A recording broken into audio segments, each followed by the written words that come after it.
All right, what's up? Gonna be talking about the two early game setup mistakes that I've been seeing a little bit and that I've also made in the past. So yeah, let's to start off, it would be placing your main carry, assuming that they're not a global range monster, something such as like a Crispy Felina or like a Slime King. Although in the early game you shouldn't have those guys anyway. So yeah, just mainly putting your closer range early game carry in the middle or back row, right? And so in theory, doing something like this could be really strong, right? Because what you could be allowing for is you get double buffs on your carry in the middle, right?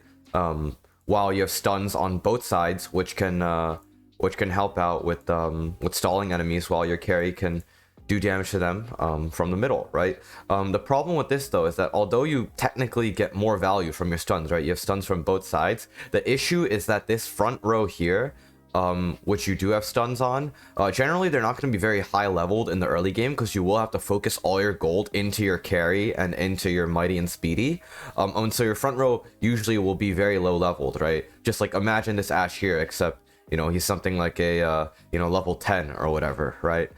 So that means your front row is not really going to be able to take out any enemies at all, right? So what that allows for is that allows rock breakers to break your rocks, and then your setup becomes weakened a lot. The structure becomes a lot weaker than just having the value of more stuns up front, right? And also what that also enables for is for enemies who have really strong casting abilities, especially ones that target rocks. It allows them to cast, right? If you have something like a let me find him here. I believe he's a Ragefish Shaman, right? This guy's really problematic in every level he's in. And so the main way you use to counter him is you put your carry up front and you freeze him, right? And that way, before he makes the entire board of enemies invulnerable, he can die to your carry. But now, when you're putting your carry in the middle row or the back row, your front row stuns aren't really going to be able to do that much damage to him, even if you do use a deep freeze on Ragefish Shaman. There's really no reason to just waste gold upgrading them. While you could just upgrade your carry anyways, put them up front, take care of the buffers, take care of the rock breakers, and yeah, just mainly putting your short range carry in the mid row. Not really going to be that worth it, because it basically sacrifices all of your front row. It sacrifices countering buffing monsters, and all that's going to be really problematic in your setup structure, right? And then yeah, also just talking about putting your carry in the back row, it's the same sort of issue. Except I feel it's amplified a bit more, I guess, right? Because now, right, if you do put your if you do choose to put your carry in the back row with Speedy Mighty, the issue now is that you have 6 stuns up front, who are basically doing nothing, right? They're stalling enemies, decently well, but who are they stalling for, right? They're not really stalling for any sort of damage. All you have is just enemies getting stalled, not much damage being done to them, and it's overall not going to be very efficient, right? And then your carry is just kind of left in the back row here, and the same issue with rock breakers and buffs happen again, and also especially with how much enemies are moving and how little your carry is going to be able to attack, right? And what I mean by that is more enemies are going to come every single wave, and while enemies are coming out and HP is being added onto the board, your carry's back here in the middle row, and they're not really contributing to the fight at all, right? HP is being added, no HP is being subtracted, right? You're going to wait until enemies have to get here to the very end, then HP is going to get subtracted. And especially when you have boards that are stun focused in the middle and in the front with your carry at the back, right? It's just gonna contribute to that even more, because it's gonna take even longer for your carry to be able to start subtracting HP from the board. And so this is only for if you do have a shorter range carry, right? If you do have something like a Slime King, right? This is not really going to be an issue, right? It's usually better to put Slime King in the back when you are trying to farm JR hard for the first time, because he does have the global map attack, right? It's going to be really strong. And in this case, you would benefit from stuns, because now what stuns are doing is they're stalling enemies until they get one shot by Slime King, right? It's not like before where they're stalling enemies and they're gonna barely do any damage to them. Now there's actually a purpose in being stalled. And so yeah, most of what I'm saying for here and what I'm gonna say in the rest of the video is just gonna be for the mid early to mid game, right? Because in the late and end game, there is, you know, a bit more nuances to navigate through in your setups. You do have to pay attention more so to specific waves, specific bosses, you know, how you're gonna counter it, rather than, you know, in the early to mid game, it's more like buff up your carry as much as possible and just mow down waves as fast as possible, right? Because that's not really achievable as easily in the end game levels, right? But in the early to mid game, pretty easy to do.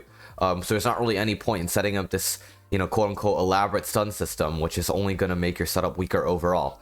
And the second mistake I want to talk about is spreading out levels on your board, right?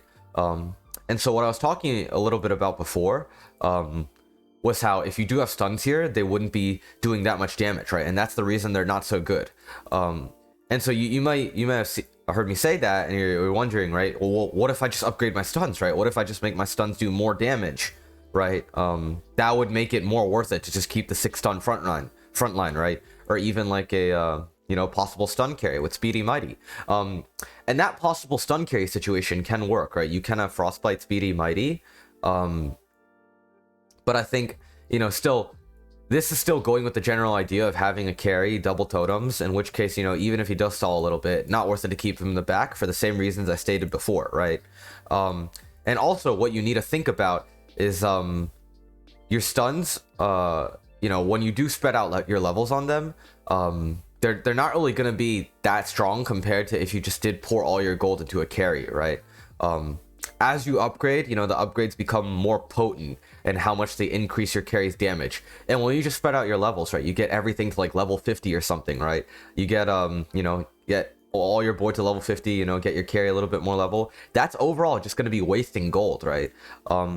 Because what happens is, instead of spending all that gold in, you know, random units who are going to be barely doing any damage, you just want to focus it into a strong carry who will be able to take out stuff like rock breakers and bosses in a few hits, rather than, you know, spreading out gold on your board, in which case that same issue happens again. Bosses get to cast, rock breakers get to attack, you can't mow down waves as fast, and that damage might not even be equalized, right? There's a reason why certain units can be strong carries and certain units aren't strong carries, right? Getting that Teddy to a level 50 is not going to be as strong as getting something like a Puffy to level 50 in terms of damage, right?